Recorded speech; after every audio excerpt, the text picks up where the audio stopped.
All right. I think the number one rank in the country is on the line in this game. That's my belief. It's the Purdue Boilermakers taking on the Arizona Wildcats. Arizona currently the number one team in the country, undefeated. Purdue, one loss. Boo-booey them. That happens every now and then. This game is in Gainbridge Fieldhouse in Indianapolis, so a pseudo home game for the Boilers. I would expect that this is a pretty crazy Purdue heavy crowd. The game is a sellout. I wish we were going to be in the building for this one because it's going to be a very, very high level basketball game.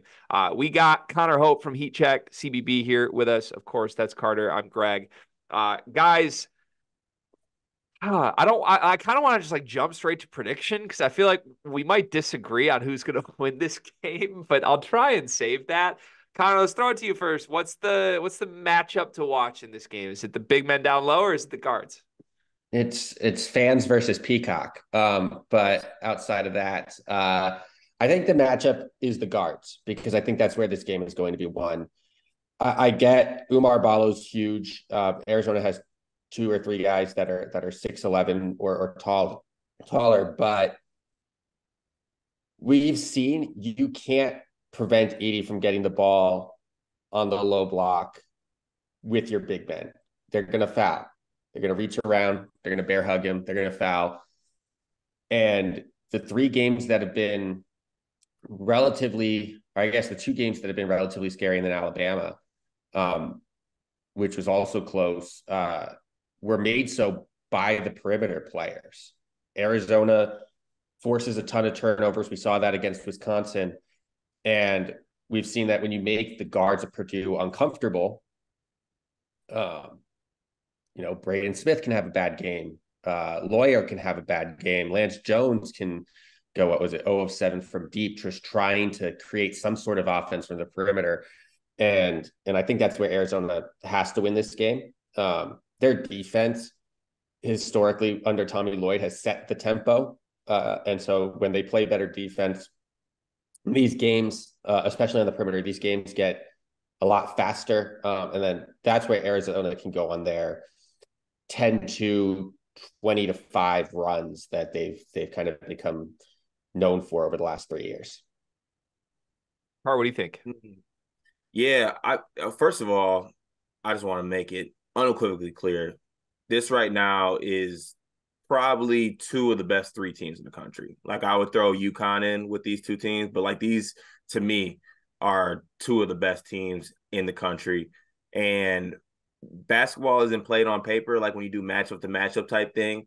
But as you like go down this roster, Umar Ballo and the bigs that Arizona does have are probably one of the few bigs in the country that I would feel at least okay about playing Edie straight up on. Like, obviously, Zach Edey is going to be Zach Edey. He's going to do his thing. But I think those are some bigs that physically can at least match him somewhat to some type of level. And then you look at, like Connor said, Arizona's guards. Like, Kylan Boswell is built like a linebacker and has feet as quick as any guard in the country. He can make life hell for the other players, but he can also just do everything you need for a point guard of the team to do. I mean, you got other defenders on the team. You got Caleb Love, who's been playing solid defense this year, which is crazy to say. I just think that when you match up these teams, Arizona is a team that can give these guards trouble, and they're physical and they play hard-nosed defense. And on the other end, they're going to have to work to guard those players. Like they're going to have to guard Kylan Boswell on the other end. They're going to have to guard Caleb Love on the other end. So this is going to be a tough game for Purdue to win. I would feel better about this if it was at Mackey actually, but obviously they're going to have the home court advantage. But I think that Arizona is I think they're too good for Purdue right now, to be honest with you. I just think they're the better team right now. Okay. Okay. I think you guys are right. I think this is a really tough matchup. I think this is like, you've circled this game on the schedule, and when Purdue started winning games in Maui, I think people realized, oh, Arizona's really good. And some of those teams who were in the top 5 in the country in the Maui Invitational were dropping because they were losing to Purdue. And Arizona wasn't. And they rose up, and now Arizona's the number 1 team in the country because I mean, the Duke win was huge, right? That was a really good win. Michigan State win, huge win on a neutral. Wisconsin, huge win at home for Arizona. Are any of those three teams that good though, boys? Like, I get they've looked great. I get they're number one in the country. I get they have the best resume right now. Duke's not what we thought they were. Michigan State's certainly not what we thought they were. Wisconsin, we don't know what they are. So I just want to like I'm super excited for this game. This is great. I think everyone's kind of doing the whole like, oh, this is a test Purdue hasn't seen yet because they haven't played Purdue yet. I agree with you that Ballo on paper is a guy that makes stuff hard on Edey. With that said, here's some centers that have played Arizona this year. Kyle Filipowski had 25 points against Arizona. Belmont's center, Malik Dia, had 21 points against Arizona. UT Arlington center, Shamar Wilson, had 19 points against Arizona. It's not like you can't score inside against Arizona. Now, on paper, that's a strength for Arizona for sure. This is Zach Edey. Like we're talking about how Umar Ballo is a guy Zach Edey hasn't seen. No, it's the other way around. Zach Edey is a guy Umar Ballo hasn't seen. If I could bet on Zach Edey to get 30 in this game, I would do that. I think he's going to show up. But okay, but here's where I push back on that. Edey is not going to beat you by himself if you get nothing from anybody else. What I'm saying is you're not doubling Edey in this game. I've watched Michigan State games with awful centers. They let Edey get 40, and you're somewhat in the game at the end. You have a chance to win it. And you lost those games, right? We lost those games by 2 points, but we also don't have the talent that Arizona has on the wing. Okay, but that's not a recipe to necessarily beat Purdue, is all I'm saying. Like, yeah, can it work? Can it keep you in a game? Sure. But like, first of all, that's also assuming the Purdue guards are going to do nothing, which leads me to my next question. Okay, Braden Smith. One Purdue guard is going to do something. That's the one that you can. I would bank on the other two Purdue guards not doing anything. But we have evidence that Fletcher Loyer against Tennessee, the best defense they faced, was the best player on the floor. Lance Jones has had great games. It's just that it happens 50% of the time. They need at least one of those two to show up. With that said, this leads me to a question I want both of you to answer. We'll go to Connor first. There's two ways to ask this question. I'm going to ask it both ways. We'll start. Rank the best guards in this game. Just best. Between Caleb Love, Kylan Boswell, Braden Smith, and I guess Lance Jones and or Fletcher Loyer. I'm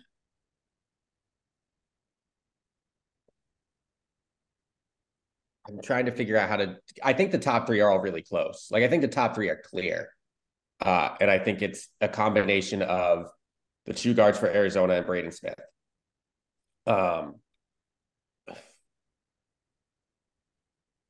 I think if we're going, at their best, Love, Smith, Boswell, but I don't feel great about that ranking. It's tough, isn't it? Like I would accept any answer of those three and be like, yeah, that makes sense. What's your answer? Yeah, I think I'm not going to do the whole at their best thing because I actually like Connor's at their best. Like, at their best, Caleb Love is maybe scoring 40. Like that's we've seen that Caleb Love. I think right now, very close. I would go Smith, Boswell, Love. Okay. Yeah. Love. But if you're also extending that out to like 4 to 5, 4 to 6, like I would honestly take Jaden Bradley over some of those guys, over some of the Purdue guys. Yes, the thing about Zona is they have a lot of dudes. Like, it's not just the three, right? It's not Ballo and the two guards. Pell Larson's very good. We haven't even mentioned Kashad Johnson yet. That's arguably, you want to talk about a mismatch in this game. I think what Kashad Johnson is going to do at the 4 compared to whoever's playing the 4 for Purdue is a huge mismatch. But yeah, I lean with Card on the best ranking of these guards. And look, having two guards that are almost as good as one guard or as good as one guard is obviously an advantage. So when you add it all up, give me the Arizona backcourt over Purdue's. With that said, I actually think at their best, Braden Smith is the best guard in this game. I think at his best, Braden Smith is like a triple-double waiting to happen. And yeah, Caleb Love can get you 40. I don't think that's how you want to win this game if you're Arizona. I actually think you'd prefer Kylan Boswell's dominating the game, but I don't think he's going to do that against Braden Smith. But the flip side of this question is, if that's our ranking of the best guards in this game, what's the trust ranking for those three players? Kylan Boswell, Caleb Love, and Braden Smith. Because Caleb Love and Braden Smith are guys that everybody says you can't trust to some extent. How would you flip it, Connor? I'd flip it. I'd go Boswell, Smith, Love, as because I think Boswell ceiling might not be as high as the other two, but we haven't ever really seen Boswell's floor fall out in a big role. And maybe that's just because he hasn't had, he was sitting behind Creesa last year. And we saw Braden Smith kind of crumble late in that game against Northwestern. We've seen the lows of Love. But I think Braden Smith buys into what Matt Painter wants him to do really well. And we talk about the schedule and who Arizona has faced, and they faced some good bigs and some good guards, but I don't think they've actually faced a backcourt that's as consistent as Purdue's. And I don't know what we're going to see from Caleb Love in a game where Arizona could easily be down by like 6 or 7 at points in this game. And is that when Love starts to push? Because they haven't really faced that yet this season. Not against a team like Purdue that's ranked, top 5 in the country. So that's what I'm worried about with Love. Is will he try to push, outside of what he's been playing for Arizona if they go down by 2 to 3 scores?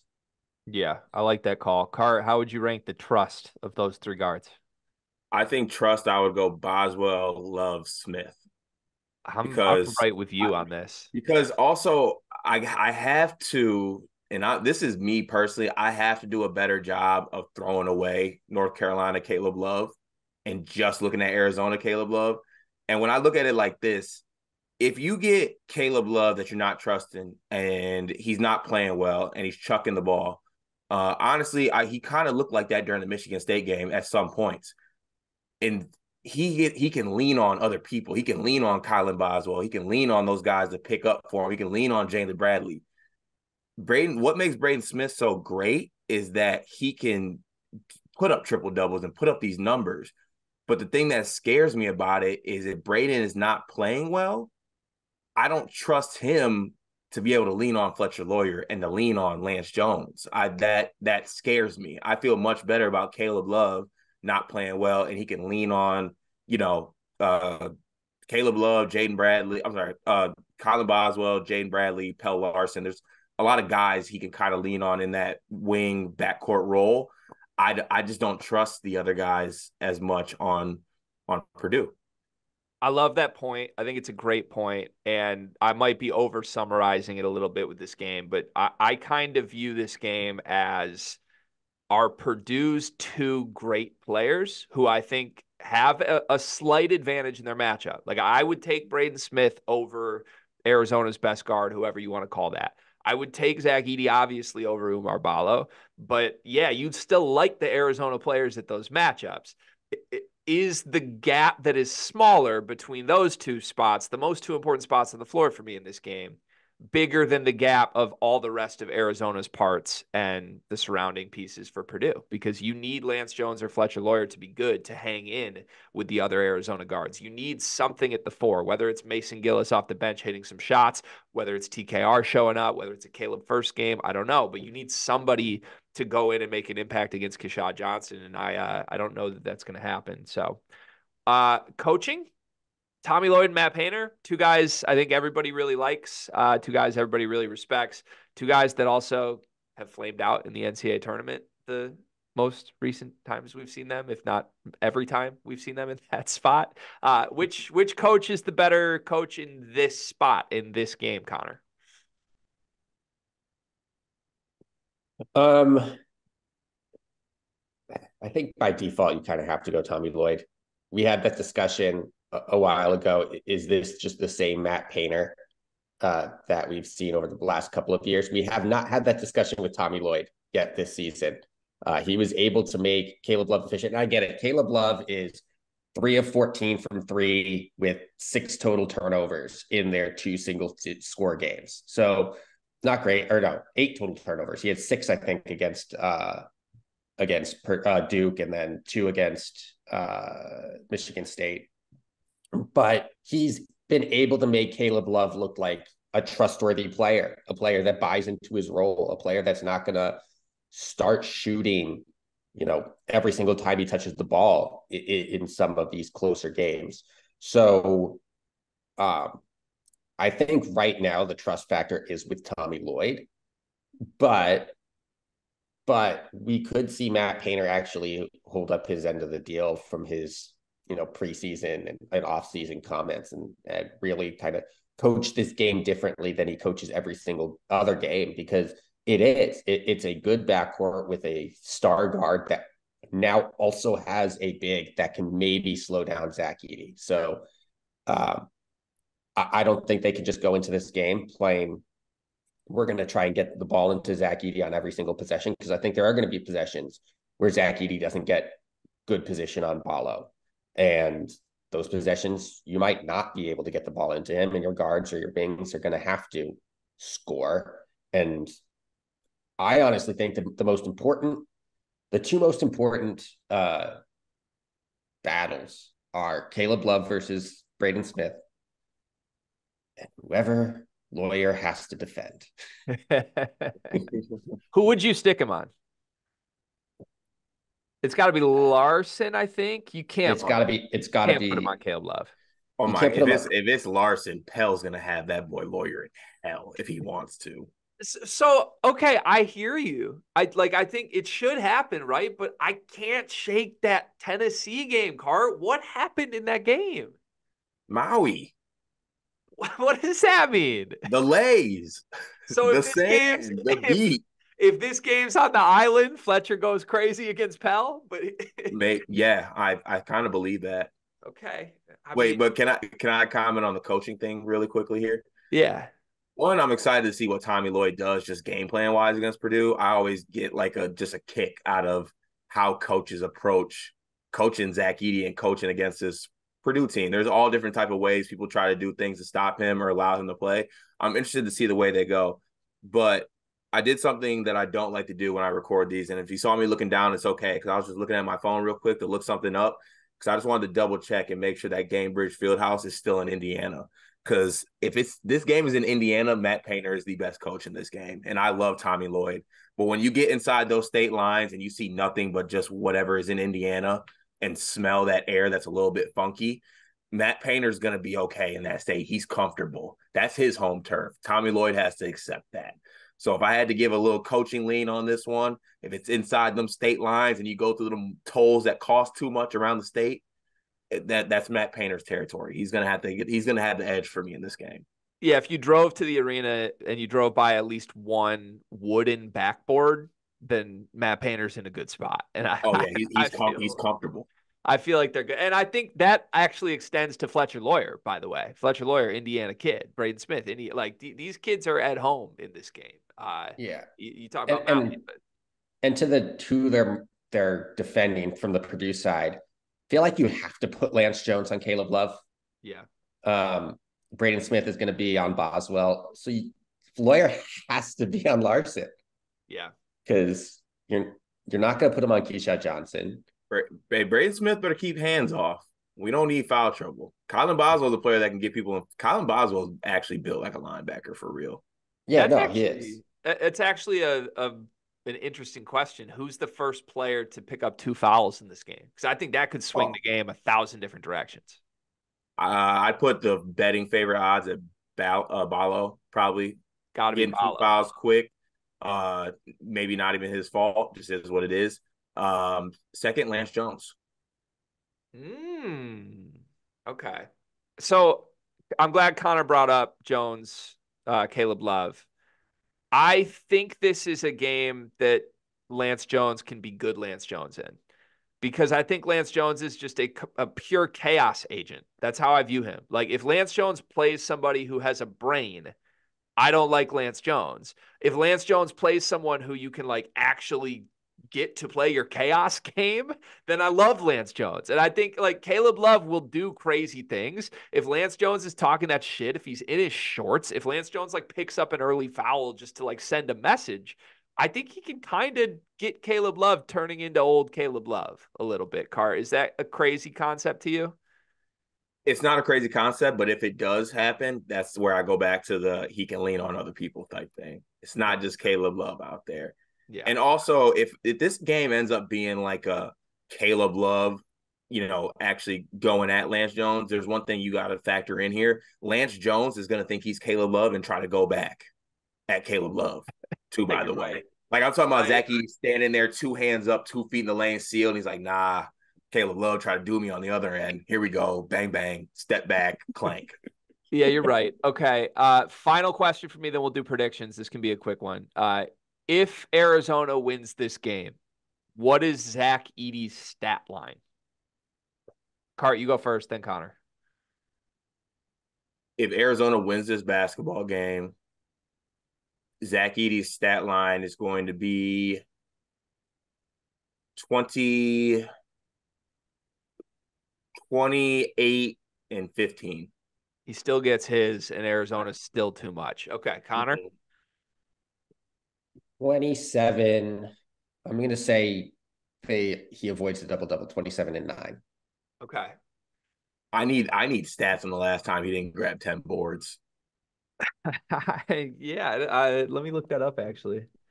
That's, you know what? It must be nice to be that good of a player where we're like, yeah, he lost the game. Off Zach Edey game. Oh, what'd he have? Right. Yeah, 28 and 9. He had 7 rebounds against Alabama last game. Uh-oh. The last game. God damn it, Carter. Yeah, the two of you, every time, Greg, when's the next loss coming? It's the next game. And when's the last time? It's the last game. I mean, it's just it's a curse of this here program. And I'll comment on the first effect. I actually think it's Keisha Johnson gets the 2 fouls because I think Tommy Lloyd is going to be mindful of fouls against Edey, and so he's going to be switching the 2 of them. Kind of, I mean, if especially if Painter starts TKR, right? You put Ballo on TKR and put Keisha on Edey for stretches.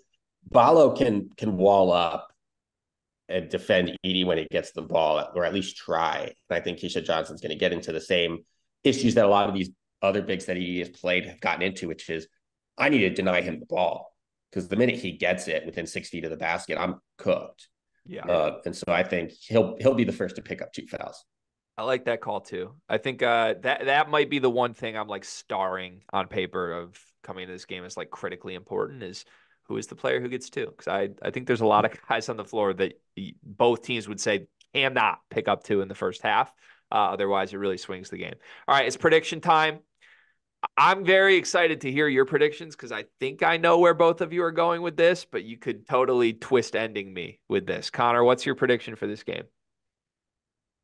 I think it's going to be good. I think it's going to be high scoring. I understand that Arizona is one of the best rebounding teams in the country. They don't have 7'4", 300-pound Zach Edey. I'm going to go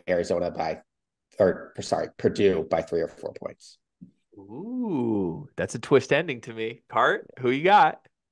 I'm going to go Arizona 79, Purdue 77. There's a last possession in this game. Lance Jones takes a 3 and misses. I mean, there was no way you were going to end with anything other than that. I hope we get a game. If that happens, I will be here. I hope we get a game this good. That's what I will say. I hope you both are right that this is a high-level competitive game. All right. Matt Painter's 32-0 in his last non-conference games. What do you want me to do here? This game is being played in Indiana. It ain't gonna go on forever. You keep saying that, dog. We stacked the Maui Invitational as good as we possibly could. The man ran through it. Like there was sand. Cart, is Boo Booey playing in this game? No. He's not, right? Okay. One threat dodged. You have to go like literally back to 2021. That's the last time they lost. December 8th, 2021, 3 calendar years and 5 days ago is the last time he lost a regular season non-conference game. And again, another one. Is it March? No, it is not. Oh, another bullet dodged here. A lot of my concerns have been alleviated here. This man doesn't lose these games. He just doesn't do it. They have the best player on the floor. I think you see good Braden Smith. I think you see dominant Zach Edey. I get that Ballo's good, but I think Edey's getting 30 in this game. And ultimately, man, let's just not lose sight of the fact that, yeah, it's not in March. Their season doesn't end if they lose.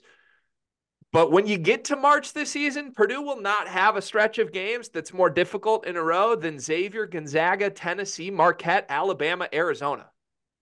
That's more difficult than a run to a national championship game. 5-0 so far. 6th one right now for a chance to run the table in the non-conference. Give me Purdue. I will say I think game script-wise, this looks like the Gonzaga and the Alabama game. I think Arizona jumps out to an early lead. I think Purdue methodically claws back into it with a bunch of foul calls and in the end separates and covers and wins. If Arizona jumps out to an early lead, I don't know if Purdue can come back. Ooh. I really don't. I think the lead needs to be built in the first 5 to 10 minutes. Okay.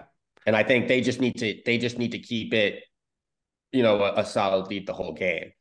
Because if Arizona jumps out to, say, a 10, 11 point lead, that defense is going to they won't even care about Zach Edey at that point. They're just going to attack Smith at the point of attack. And we've seen Smith try and come back in some of these games, or at least in the Northwestern game. Yeah. When it gets dicey for sure. Yeah. I don't know what it is. Like, I feel like that game script is one I believe in Purdue in for some reason. I don't know if it's the way the Gonzaga and Alabama games went, but you're right. Arizona's defense is way better. We saw it a little bit too last year, just in the Big Ten tournament card. It felt like Purdue was trailing early in like all those games, and then there would just be a moment where Braden throws a no-look pass to Fletcher Lawyer, and he hits a 3, and everybody goes nuts. Yeah, they trailed the whole Big Ten tournament. It felt like literally. Yeah, and then won every game by double digits. Yeah, so, I don't know. We'll see. Should be a highly entertaining game. Thank you guys for being here. That's Carter Elliott. That's Connor Hope from Heat Check. Also, shout out to Brian Ralph from Heat Check, who had wanted to be on this but couldn't make our time slot. In a stunning tribute to Fletcher Lawyer, he no-showed a big moment. That was impressive. So good luck, Boilers. Good luck, Wildcats. Don't hate us. We'll be here to recap this game this weekend. Stay tuned for that. Subscribe to the Sleepers Media channel so you don't miss it.